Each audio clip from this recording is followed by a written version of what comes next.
We live near a shipping lane. With all that marine traffic, it is not surprising that random stuff appears on our shoreline. Most are battered hunks of plastic and metal, fading to ribbons amongst the rocks. But sometimes more interesting detritus washes up. Old phones, picture frames, trainers, all have the mark of the sea on them, bleached and rotten. The flotsam was a huge issue for many other locals. They contacted several shipping companies about who was responsible for the mess. Every organization pointed to another.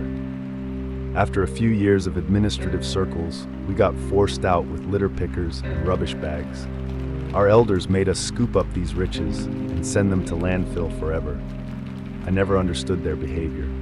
Everything that washed up was incredible. My biggest dream was to grab a mail sack and haul everything back home. This was the closest we would ever get to pirate treasure, and we were running the wrong way. At least our excursions meant we got to know the landscape. I spotted a rocky trail that led to a cave positioned in the wedge of a cliff. The water had pushed a good dollop of the overspill to this spot.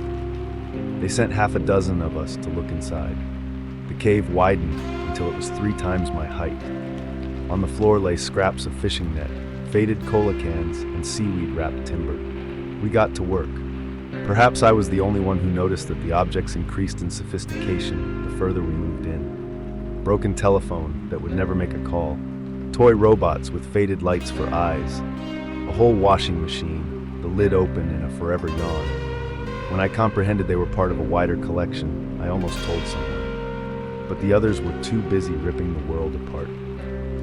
The feathers on the bird that swept down were longer than my arms. Both eyes were truck wheels. A beak as long as a tiger glinted in the sunlight from the entrance. At that moment, the word my brain reached for was kinship. I understood the excitement of finding such rare jewels swept in from another land. The frustration at those who tried to steal the keys to heaven.